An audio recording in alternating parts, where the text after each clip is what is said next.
Así como se los en el chat, ¿cómo están? Muy buenas tardes. Vamos a ver lo que es la estructura de los formatos televisivos.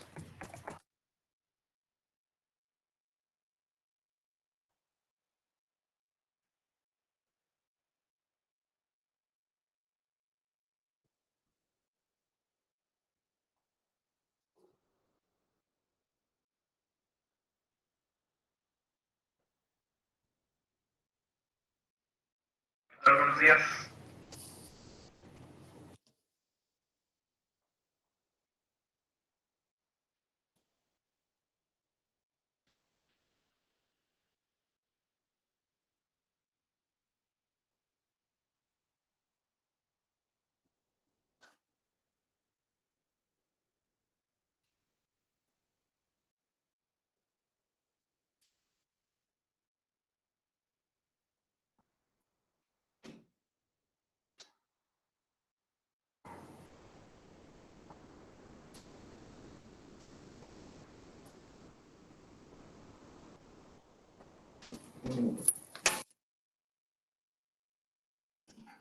Voy a darme el cabello. Creo que esta mujer me regresa la llamada.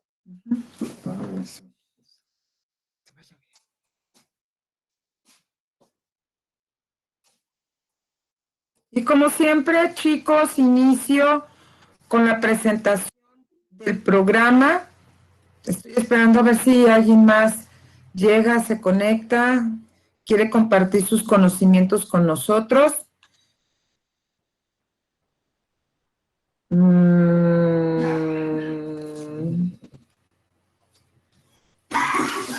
Hola, Hugo.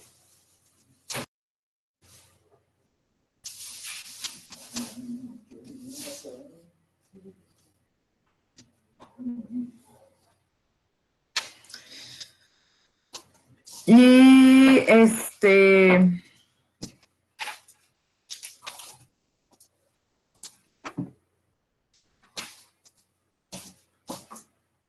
vamos a empezar con el propósito, explica el impacto, alcance e influencia de los programas televisivos en su entorno, reconociendo el origen, características y géneros literarios televisivos, además de crear un producto audiovisual con los recursos disponibles en su contexto para favorecer el desarrollo de una conciencia social. En este caso vamos a ver la estructura de los formatos televisivos y déjenme presentarles el programa de lo que vamos a ver este bloque. En el caso de este parcial vamos a ver dos bloques. Siguen llegando alumnos, me da mucho gusto que se sigan incorporando. Ya les dije que por favor prendan micrófonos, porque los necesito con micros abiertos. Y en este tercer bloque vamos a trabajar lo que son la estructura de los formatos televisivos, que es los planos, movimientos de cámara, angulación de cámara y tipos de cámara.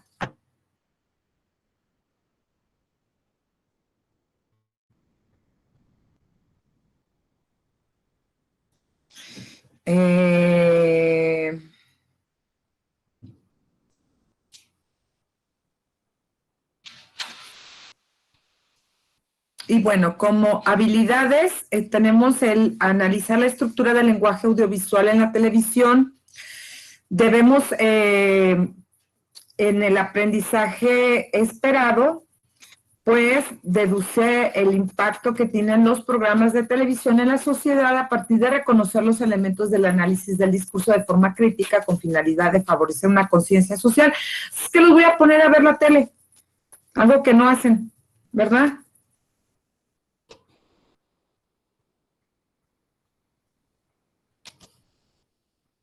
Entonces vamos a ver lo que es el guión, planos, movimiento de cámara y demás. ¿Va? Preguntas, jóvenes. Micrófonos abiertos. De verdad, no me doy a entender cuando digo que micrófonos abiertos para poder interactuar.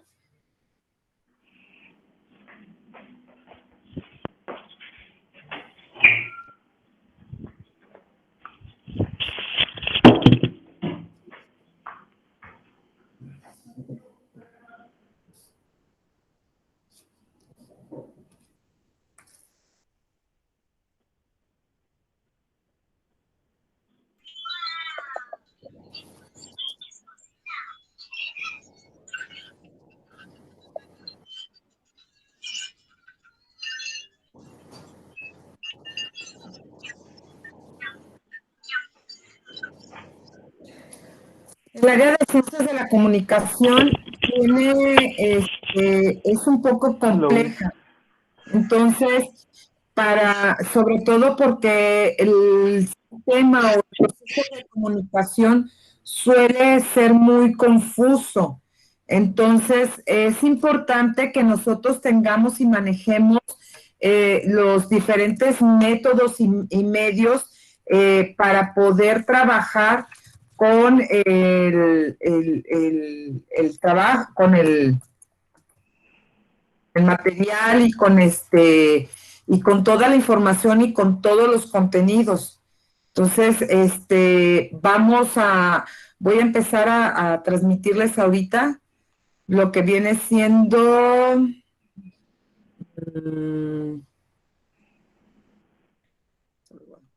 voy a transmitir este.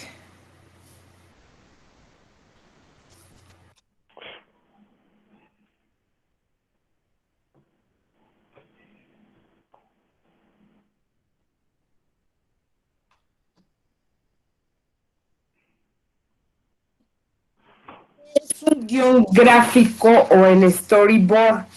Si nosotros abrimos nuestro libro en la página 93, nos va a decir que la estructura de los formatos televisivos, de la misma manera en cómo se trabajan los formatos para radio, se estructuran con una serie de elementos como es la información y los contenidos que queremos abordar. Entonces, la productora de televisión, Gloria Saló, afirma que el formato es el desarrollo concreto de una serie de elementos audiovisuales y contenidos que conforman un programa determinado y lo diferencian unos de otros. Cabe mencionar que dependiendo del formato, dependiendo del guión, dependiendo del público al que va dirigido, el horario, el canal, es el tipo de programa que se va a transmitir. Un formato es el conjunto de ideas concretas y con posibilidad real de materialización para la producción del programa. Participan géneros televisivos preexistentes y a la vez sirve para generar programas o emisiones concretas, los cuales pondrán más adelante. La estructura de los formatos televisivos está conformada por guión, planos, movimientos de cámara, angulación de cámara y tipos de cámara. En el caso de esta semana nada más vamos a ver lo que es el guión y los planos. No les puedo encargar más actividades porque el trabajar con los formatos televisivos es muy complicado. ¿Qué es lo que vamos a hacer nosotros con este contenido en esta semana? Vamos a ir haciendo como un portafolio de contenidos para empezar a idear cómo hacer un programa de televisión. Su grupo sexto A, ¿cómo están en comunicación? ¿Andan bien comunicados o andan incomunicados?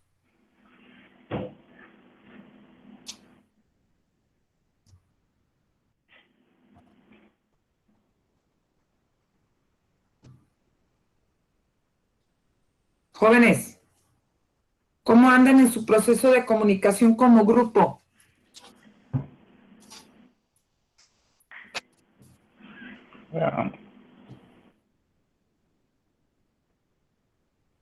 Hugo es el único que... Yasmín, ¿puedes abrir tu micrófono? Manda, maestra. Ah, gracias, qué amable. Qué linda. ¿Cómo anda con la comunicación con su grupo? ¿En qué sentido? ¿Tiene procesos de comunicación? Pues ¿Tiene ahorita comunicación con sus compañeros? nuestro proceso de comunicación más bien es por lo de la graduación, que tratando pues de poner de acuerdo para las fotos, para los colores y esas cosas. Aunque hay muchos desacuerdos, pues podemos llegar a un acuerdo o algo más justo para todos. Oiga, ustedes se están poniendo de acuerdo en la graduación y ni siquiera saben en qué condiciones están sus calificaciones. Pues no, pero pues como nos van a tomar las fotos, es como algo que tenemos que hacer. Tenemos fe. Pues sí, mi amor. Pues está bien que se les tomen las fotos. Mande, Hugo. Tenemos fe. ¿Tienen fe? Podrán faltar calificaciones, pero nunca la fe.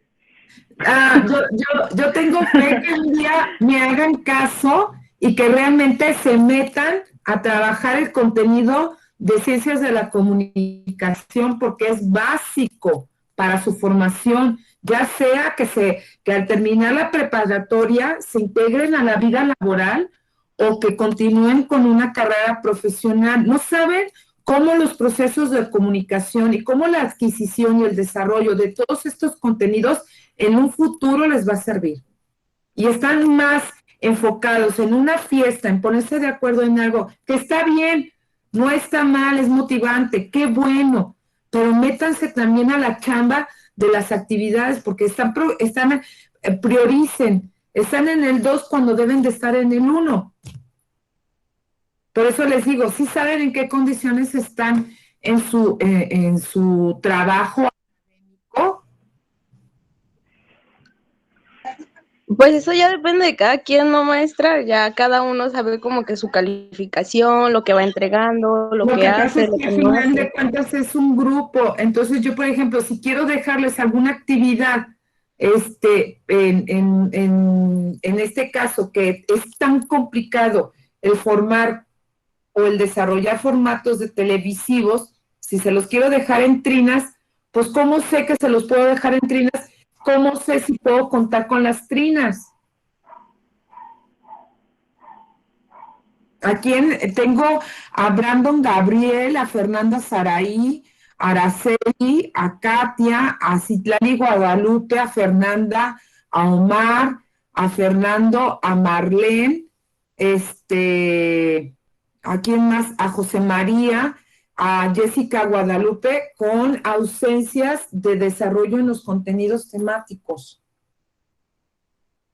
Entonces, ¿cómo armo yo vinas o trinas? Si para realizar este trabajo, cuando sé que a la hora de la hora me van a decir, no, maestra, pues yo no hice el trabajo porque pues es que no todos colaboraron, no, pues es que andan entretenidos en otras cosas, no, pues es que, chavos, necesito saber qué onda con su proceso. A eso me refiero, porque si no, ahora, dejárselos de manera individual es complicadísimo. Es complicadísimo. Yo quisiera dejárselos al menos con vinas. Ya el que quiera hacerlo de manera individual, pues bueno. Tomemos nota. ¿Qué es un guión? ¿Qué es un guión? Y si tienen el libro, pues van a poder comparar con el texto del libro. Conjunto de ilustraciones en que van a presentar ustedes de manera secuencial una guía de una historia que van a contar y es la manera en la que van a empezar a planificar una estructura para un programa, para una película, o sea, para algo. Es una historia básicamente que está basada en viñetas. Acá en el libro nos dice, el guión es una narración que describe el desarrollo, una narración audiovisual, es una guía que indica lo que se verá en la pantalla y lo que ocurre en el área de producción. Como ya se revisó, hay guiones literarios que contienen los diálogos y acciones de los personajes y guiones técnicos que complementan los primeros con información para la producción. En el guión técnico se especifican los detalles visuales y auditivos de un programa de televisión, movimientos de cámara, ángulos, planos, escenas, secuencias, iluminación, escenografía, efectos visuales, música y efectos de sonido. El uso de los tipos de guión dependerá del tipo de programa. Para elaborar un guión técnico, lo ideal es que el guionista escriba teniendo en mente un claro concepto visual de lo que quiere lograr. El guión técnico para televisión se escribe en 3 columnas. Tiempo, duración de cada toma, audio, contiene los diálogos, la música, señalamientos para los efectos sonoros, ruidos sonoros, ambientales, etcétera, y los silencios. Video, señala los planos, movimientos de cámara, descripción de las acciones, cortes de cámara y efectos visuales. Estas columnas y sus contenidos se observan en el siguiente y están unas tablas, una tabla que ustedes pueden seguir como muestra o como guía. La tabla está en la página 93. ¿Tienen los que están conectados tienen su libro? a la mano. Yo no tengo el libro, Tú pero, no. Ajá. pero, A ver, voy me a tomar gusta. foto. Creo que una vez lo subieron al grupo. ¿El libro? No está ¿O no? completo. No, no, Hugo, no está completo. A ver, le voy a tomar foto a la tabla y lo ves, lo voy a subir al WhatsApp al WhatsApp del grupo, Ah, para ya. que más o menos Gracias. se den una idea de cómo seguiría el guión que habría que trabajar. Entonces, hay que escribir este guión, no lo quiero, el guión no lo quiero con imágenes. ¿De qué van a, ustedes tienen que ahorita que elegir, van a hacer el trabajo en Vinas y me van a escribir en el mismo, les voy a pasar ahí mismo en la plataforma cómo van a trabajar en Vinas. Más en una tabla en donde van a escribir quién con quién. O sea, cómo van a estar conformadas las vinas para yo tomarlas en consideración. Ambas personas van a tener que subir su trabajo en la plataforma, ambos, para podérselos contabilizar. Entonces, y poder trabajar la parte del guión. Para que al final puedan hacer su trabajo. El guión que vayan a hacer ahorita tiene que ver con el producto que vayan a entregar al final, que es el que va a costar 8 puntos, para que no se me pierdan, porque luego se me perdieron el parcial pasado. Cada actividad de cada semana vale 3 puntos. Solamente la última actividad de la última semana para el parcial vale 8 puntos. ¿Por qué? Porque no hago examen. Por eso vale 8 puntos. Y además porque tienen que entregar el producto final, que en este caso sería, pues, un programa de televisión. ¿Sí? Puede ser una entrevista, puede ser un reportaje, pueden hacerlo en su casa, en el comedor, como tipo estudio, pueden salirse a la calle. Yo estoy dando sugerencias a los grupos que ahorita que andan muy encampañados los candidatos, háganles entrevistas a los candidatos. Váyanse ya que andan en las colonias y tocando puertas, hagan una entrevista a los ciudadanos y todo, tomen temas de relevancia que pueden tomar. Si vas con un candidato, le puedes preguntar sobre la falta del agua, sobre sus propuestas electorales, sobre cómo ven la ciudadanía, cómo tomarán en cuenta a los chavos para sus propuestas de gobierno. O sea, hay muchísimos temas que pueden elegir y que pueden ser innovadores y en los que pueden ustedes trabajar.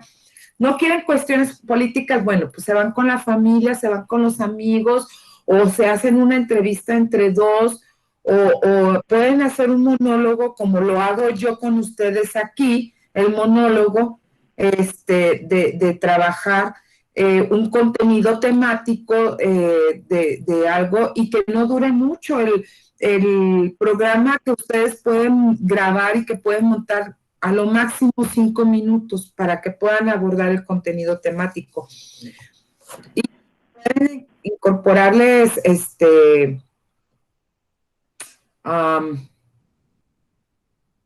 anuncios, ¿sí? Vamos en eso. Entonces, podemos seguir este tema del guión escrito. ¿Qué es el guión escrito? Bueno, ay Dios, ya se me fue. El guión escrito es todo, ustedes van a desarrollar todo lo que va a suceder. Pueden hacerlo si es una entrevista, si es un monólogo, pues el guión escrito es mucho más sencillo.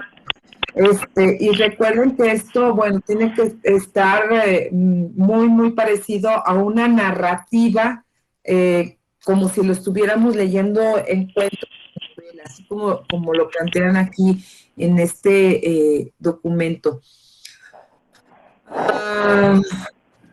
El guión son diálogos, las escenas, las secuencias y una descripción minuciosa y pormenorizada de lo que los actores hacen en cada escena. El guión es el montaje en borrador de una película. Es muy importante que el escritor de guiones sepa de cine, de montaje, de los entresijos del rodaje, de la dificultad de realizar determinados efectos y que tenga idea de lo que cuesta económicamente realizar una película. Por supuesto que va a estar bien complicado, se lo van a tener que investigar. Cuántos son los costos, los recursos, lo que se requiere para poder hacer, por ejemplo, una película, algo. Pero no los voy a meter en esto, no quiero meterlos en esto, yo nada más quiero su puro guión, ¿ok? Las etapas para escribir el guión, bueno, las etapas están en la sinopsis, en la redacción y en el guión en sí. Me voy a pasar a la actividad número 1. ¿Dónde está la actividad número 1? ¿No? La actividad número 2 está... Ok. La actividad número 2. Ahí les va.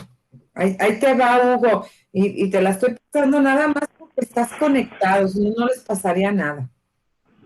Que deberían haber comprado su libro. En la actividad número 2 dice, usa la figura para explicar los planos frecuentes señalados con diferentes colores y con las iniciales. Observa el ejemplo del plano detalladamente. Entonces, la primera actividad es que ustedes escriban su guión de lo que probablemente va a ser su programa televisivo, de lo que probablemente vayan a trabajar. Y les voy a dejar este documento. Ahora, para ver lo que son las tomas o los planos de cámara.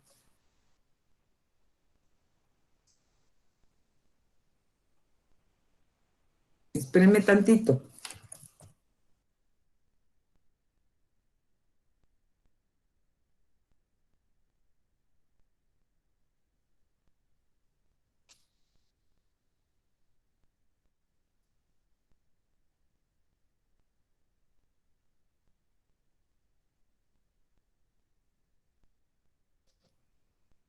Ahí les va. Tomen nota, por favor.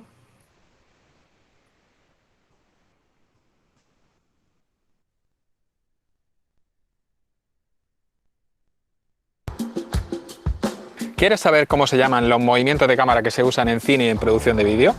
¿Tienes un gimbal o estabilizador y quieres sacarle más partido? Entonces, este vídeo es para ti. ¡Empezamos!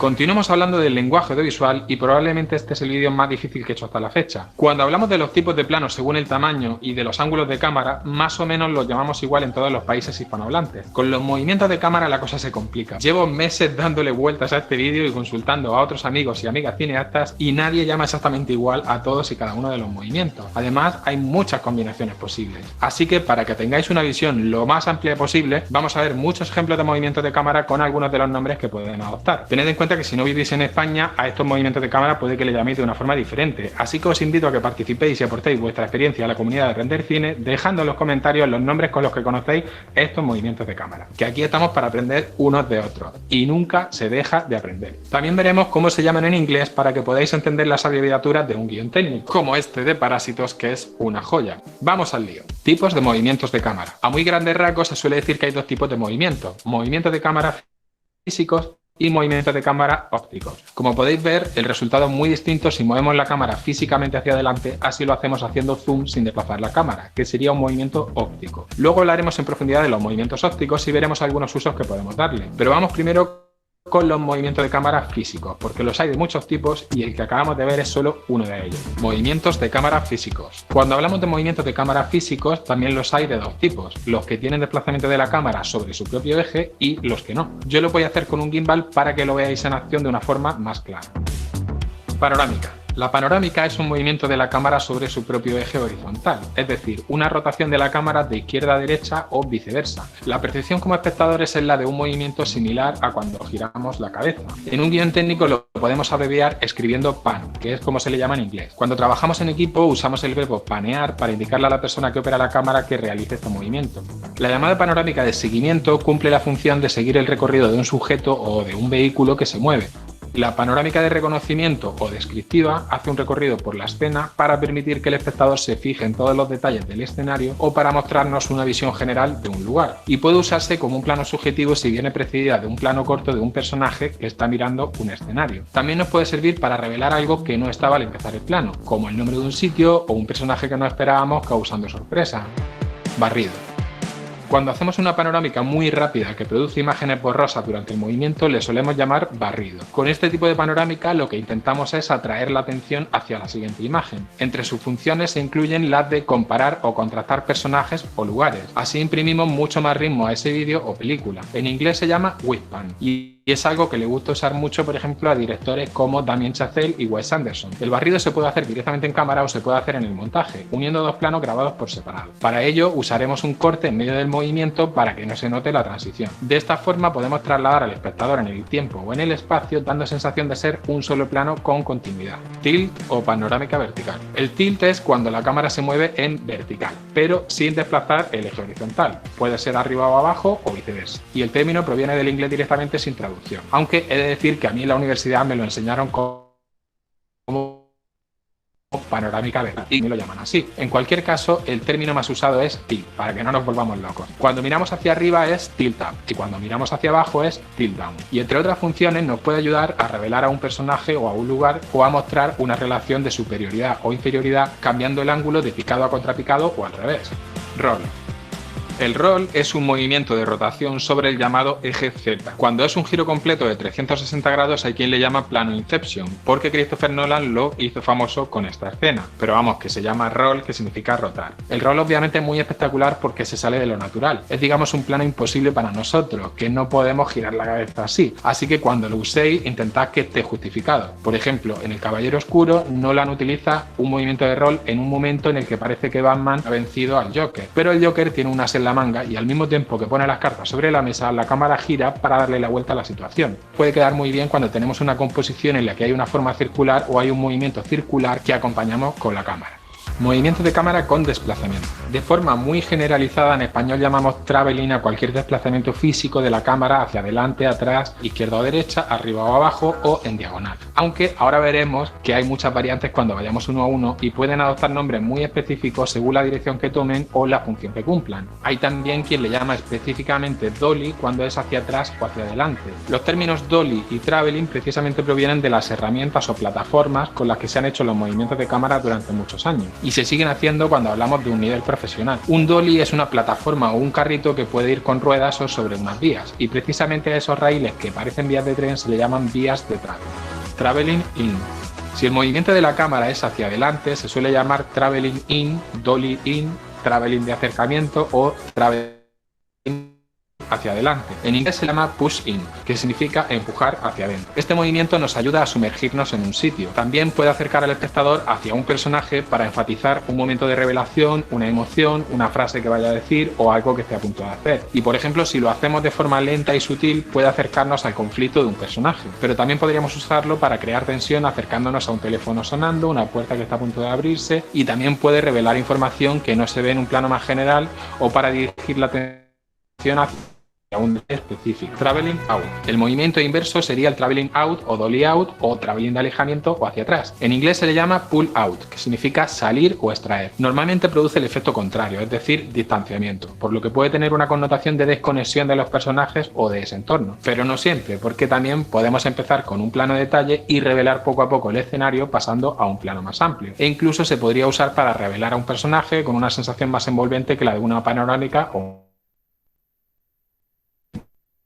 y en un plano general puede usar para la historia o para mostrar la fragilidad de un personaje haciéndolo más vulnerable. Traveling lateral. Si el desplazamiento de la cámara es hacia los lados, en español solemos decir traveling lateral hacia izquierda o derecha. Este movimiento nos puede ayudar a reforzar la atención sobre una persona o un objeto. También puede servir para revelar el contexto donde transcurre la acción o incluso para generar un chiste. En inglés lo podéis encontrar como tracklet o track ride. Track con U como camión. Traveling de seguimiento. Uno de los travelings que más se utiliza utiliza, y no importa qué dirección o ángulo se haga, es el traveling de seguimiento, que se llama así por la función que cumple y no por la dirección. Este tipo de traveling acompaña a un personaje o a un vehículo y realmente se puede hacer prácticamente desde cualquier ángulo: frontal, dorsal, contrapicado e incluso cenital. En un guión técnico simplemente lo describiremos indicando el ángulo desde el que se va a hacer el seguimiento: desde atrás, desde arriba, lateral. En algunos planos secuencia se usa para crear incertidumbre. ¿A dónde se dirige este personaje? ¿Y qué va a pasar cuando llegue a donde se dirige? También es importante mencionar que un traveling de seguimiento no necesariamente tiene que ser un plano súper estable. Al hombro también se le puede llamar traveling de seguimiento, con la particularidad de ser un plano más movido y trepidante que nos introduce en la escena de una forma más directa y más cruda, y no es tan estética como un plano estabilizado. Cuando es desde atrás, en inglés se le llama forward tracking shot o follow. Si lo que hacemos es ir hacia atrás, es decir, siguiendo algo o alguien para verle de frente, en inglés se le llama backward tracking shot. Si el movimiento es lateral, en inglés se dice track left o track right, es decir, seguimiento hacia izquierda o seguimiento hacia derecha. Traveling circular. Otra variante es el traveling circular. En inglés se le llama arc o 360 y consiste en girar alrededor de alguien, dándonos una sensación mucho más inmersiva que si tuviéramos la cámara estática. Aquí podéis ver un ejemplo de una película de Scorsese en el que la cámara gira alrededor de esta pareja para provocar un momento íntimo. Pero también se utiliza para darle un aspecto épico a los personajes, como en este de Avengers, que hace que todo el equipo se vea como un héroe colectivo. Si además lo hacemos con un teleobjetivo, es decir, con una lente que tiene una distancia focal larga, al movernos rodeando al personaje conseguiremos darle mucho más dinamismo a ese plano, porque lo que está cerca se mueve despacio, pero lo que está al fondo se mueve muy rápido. Esto es lo que se suele llamar parallax effect en inglés, efecto parallax. Otra función del traveling circular, si se hace a mucha velocidad, es la de generar tensión. E incluso en Ciudad de Dios, Fernando Meirelles usa una combinación de dos traveling circulares para hacer un flashback. Traveling vertical. Este es uno de los movimientos de cámara que más nombres puede adoptar en función de la fuente que consultéis. A mí me lo enseñaron como traveling vertical hacia arriba o hacia abajo, y así es como lo he oído siempre en rodajes. Y en inglés se llama boom up o boom down, aunque también lo podéis encontrar como pedestal, e incluso podéis encontrarlo como crane up o crane down, que significa grúa hacia arriba o hacia abajo, como por ejemplo el plano con el que empieza la película Parásitos. Este tipo de planos nos pueden servir para revelar algo que no vemos al principio del plano, para tener una vista más amplia del lugar o para cerrar una historia, como hacen muchas películas, pero también nos puede servir para seguir a un personaje que está descendiendo o subiendo en altura, como por ejemplo en La chaqueta metálica. Movimientos ópticos.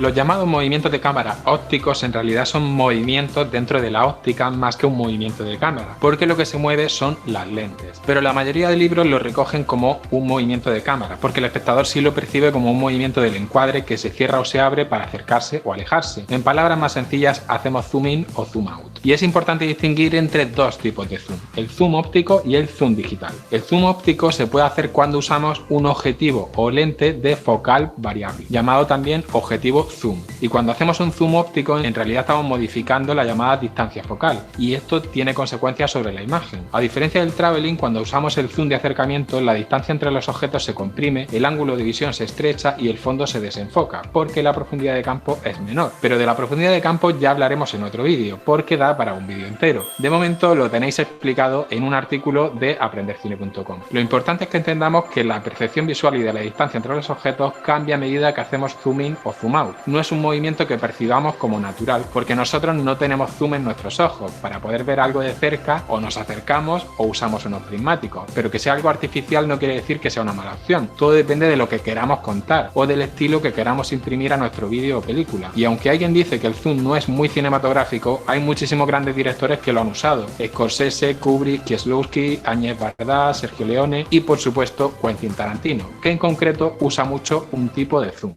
crash zoom. El crash zoom, que tanto se usaba en las películas asiáticas de Kung Fu, le da velocidad a ese plano. En España también lo llamamos simplemente zoom rápido o golpe de zoom. Para comedia y para acción mola mucho, pero también puede tener otros usos dramáticos. Zoom digital.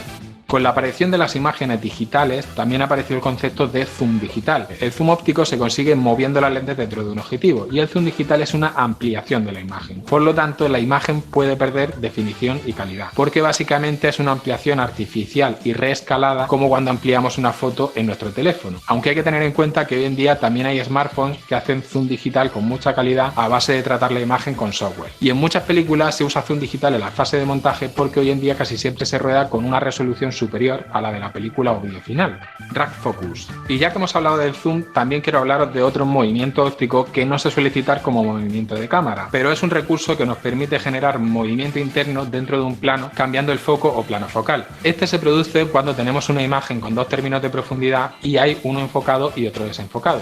Este movimiento tiene una capacidad narrativa visual muy importante, ya que nos permite dirigir la mirada del espectador dentro del encuadre. Viéndolo así, ¿tú qué dices? Si el zoom es un movimiento de cámara, ¿no debería serlo también el rack focus? Traveling zoom o dolly zoom. El traveling zoom o dolly zoom, que también se le llama retro zoom, traveling compensado o zoom paraláctico, es una combinación de movimiento dolly y zoom para lograr un efecto óptico. Hitchcock lo utilizó de forma magistral en su película Vértigo y hoy en día se utiliza mucho tanto en cine como en televisión. Consiste en mantener el tamaño del plano de la persona que estamos filmando, pero el fondo cambia comprimiéndose o alejándose. Y para realizarlo tendríamos que hacer zoom in al mismo tiempo que hacemos un traveling out o al revés. Lo has podido ver en películas como Tiburón de Steven Spielberg o El Señor de los Anillos de Peter Jackson. Cámara suelta al hombro. Quiero mencionar también un estilo de rodar más que un movimiento en sí. Consiste en llevar la cámara al hombro o puesta sobre un trípode pero suelta sin anclajes para que se mueva libremente. De esta forma el operador de cámara va buscando la acción según van sucediendo cosas, puede usar zoom cuando lo crea necesario y dota a la película de un estilo más cercano al documental y más caótico. Combinaciones de movimientos. Además de esto, ten en cuenta que todos estos movimientos se pueden combinar. Podemos hacer panorámicas mixtas o diagonales e incluso podríamos hacer una panorámica o un tilt al mismo tiempo que hacemos un traveling lateral. Como siempre, el límite está en nuestra imaginación y en nuestra destreza a la hora de ejecutar estos movimientos de cámara. Por último, recordad que un movimiento de cámara no es necesariamente mejor que un plano fijo o estático, que en inglés se diría fixed o static. Por lo general, siempre que movamos la cámara, lo ideal es que esté justificado, es decir, que cuente o transmita algo, que cumpla una función o ayude a comunicar el estado de los sentimientos de los personajes o que añada una capa de profundidad más a esa narración audiovisual. En Seven, por ejemplo, dentro de una misma escena, David Fincher rueda a un personaje con la cámara al hombro de forma caótica y a otro completamente fijo, y de esta forma nos muestra el estado mental de cada personaje. Y esto lo podéis aplicar a cualquier producto audiovisual, no solo al cine. Pero recordad que hay películas o videoclips musicales enteros en los que todos los planos son fijos. Sin ir más lejos, el cine de Yasuhiro Ozu o el del sueco Roy Andersson. Su fuerza visual radica precisamente en la composición de los encuadres y en la ausencia de movimientos de cámara. Por último, antes de despedirme, os recomiendo ver un vídeo si no lo habéis visto todavía y no sabéis lo que es un guión técnico. Creo que es importante que conozcáis esta herramienta y la uséis, sobre todo en los primeros trabajos de vídeo que hagáis, para que intentéis pensar los planos antes de grabar. Porque si grabamos horas y horas sin saber lo que queremos contar, al final podemos acumular muchísimos gigas de material con todo lo que eso conlleva. Si os ha gustado el vídeo y queréis que haga otro sobre cómo hacer movimientos de cámara, desde presupuesto cero hasta lo más profesional, dadle amor al vídeo. Vamos a poner la cifra en 3000 likes. Venga, si el vídeo llega a 3000 likes, lo hago.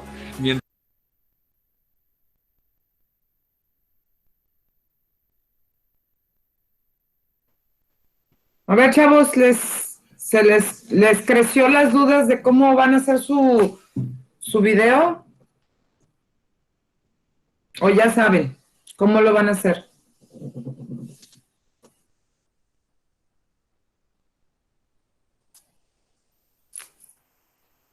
Yo tengo una duda. Sí, Hugo. ¿Tenemos que hacer como un tipo programa de televisión, así como una película? ¿O podemos hacerlo como un tipo entrevista, podcast, sin hacer movimientos de cámara tan estratosféricos, digo, ¿no? Lo que pasa es que, mira, fíjate, yo encuentro un error, por ejemplo, en los programas de radio que se transmiten en vivo, incluyendo el mío. Está la cámara fija. Entonces, por ejemplo, yo ya hablé con mi productora y le dije, no me gusta cómo está acomodada la mesa, porque la mesa está acomodada de tal manera de que yo tengo que estar viendo de frente a mi invitado en la entrevista, pero la cámara la tengo aquí. Entonces de repente me hace señales ella por el vidrio y me dice, voltea a la cámara. Entonces le digo, o volteo a la cámara o volteo con platicando. Y es muy complicado porque luego de repente volteo a la cámara, estoy platicando y el invitado está así como esperando de, vas a voltear conmigo, y lo volteo y le digo, perdón, lo estoy escuchando, y es muy complicado. las cámaras fijas, entonces son mejor las cámaras en movimiento. Si vas a hacer una entrevista, pídele a alguien que te ayude con la cámara para que puedas manejar diferentes ángulos y tu trabajo y tu video pueda quedar bien.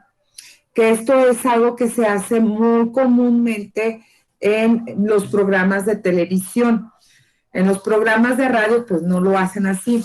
Algo que tiene, por ejemplo, la beca, pero pues ellos que tienen mayor recurso económico, es que colocaron 4 cámaras. Entonces, entre las 4 cámaras, a la hora que sea el programa de televisión, pues van haciendo juegos o cambios de ángulos. Y pues eso le permite, pues obviamente al ciberespectador que tenga diferentes ángulos de la cabina y por supuesto del programa de radio.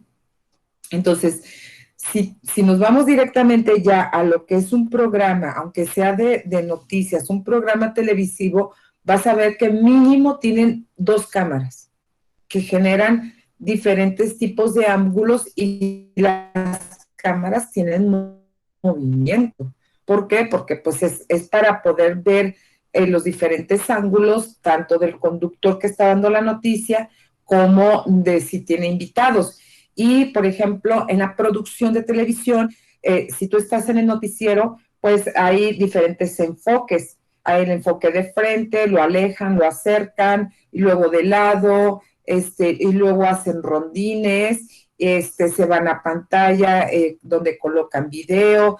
Entonces, yo te sugiero, o mi sugerencia es que si van a hacer una entrevista o si van a hacer algún reportaje, por ejemplo, que se vayan a salir y decir, a ver, pues vamos a hacer un reportaje televisivo sobre el parque en el que vivo y que está en condiciones, pues descuidadas o que está muy sucio.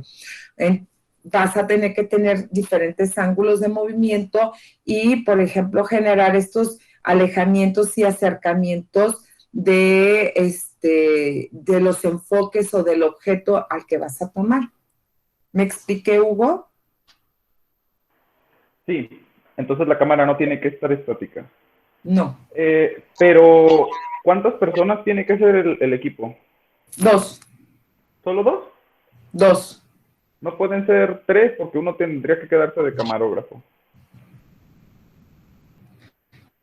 No, así para que participen ambos. O sea, yo lo que no quiero es que diga, yo me dedico a hacer el guión, yo me dedico a hacer la propuesta, yo me dedico a hacer esto y tú grabas y tú hablas y no. O sea, que los dos participen y se activen en ambas actividades. Por eso estoy pidiendo que las actividades las tiene que subir cada quien en lo individual, aunque estén colaborando los dos. Un rato toma la cámara uno y otro rato toma la cámara otro. Ok, bueno, ya entendí. Gracias. Ándale. ¿Algo más? Aquí tenemos en nuestro libro de texto lo que vienen siendo los planos. Entonces, los planos nos hablan sobre la escena o secuencias, nos hablan sobre los encuadres. Por ejemplo, ahorita tengo yo un encuadre de frente, pero igual puedo tener o mover un encuadre y formarlo de lado. Y ver si esta me favorece en la luz, en la toma o en la posición. La toma, que es de las que estoy hablando, los fotogramas o frames, que son pues imágenes fijas, como en el caso de que si yo les estuviera ahorita transmitiendo algún tipo de presentación con imágenes fijas,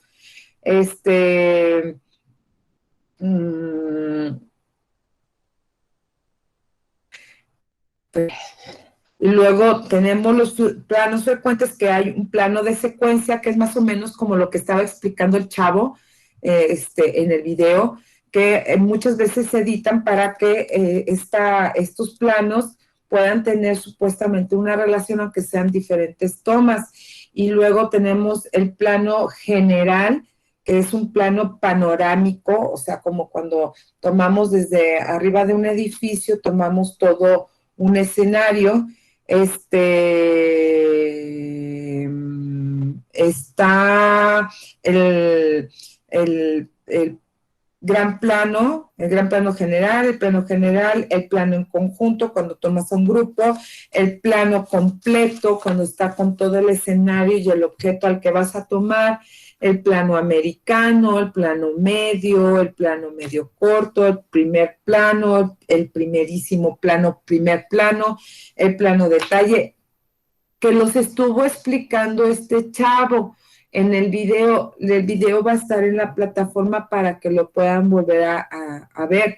Y otra cosa, recuerden que esta clase se graba, la subo a YouTube y la pueden ver en mi canal también. Plano holandés, plano picado, que es cuando, por ejemplo, tomas desde arriba, o como cuando se hacen una selfie, que se toman así, pues es un plano picado. El two shot de dos parejas, el over shoulder close up, que es un semiplano en close up, puedes ir entrando, alejando los planos descriptivos o abiertos,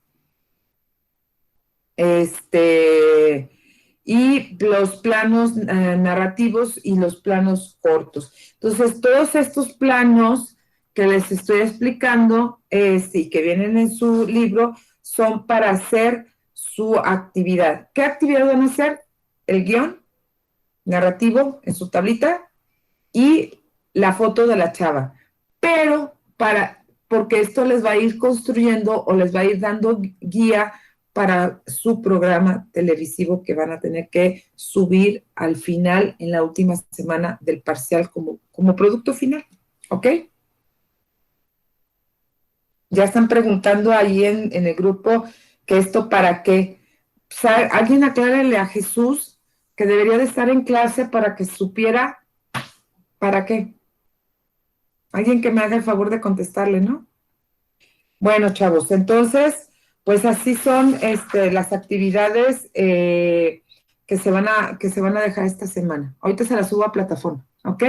Si no hay más preguntas por el momento, yo les agradezco que estén presentes aquí conmigo. Muchas gracias en esta semana y espero actividades.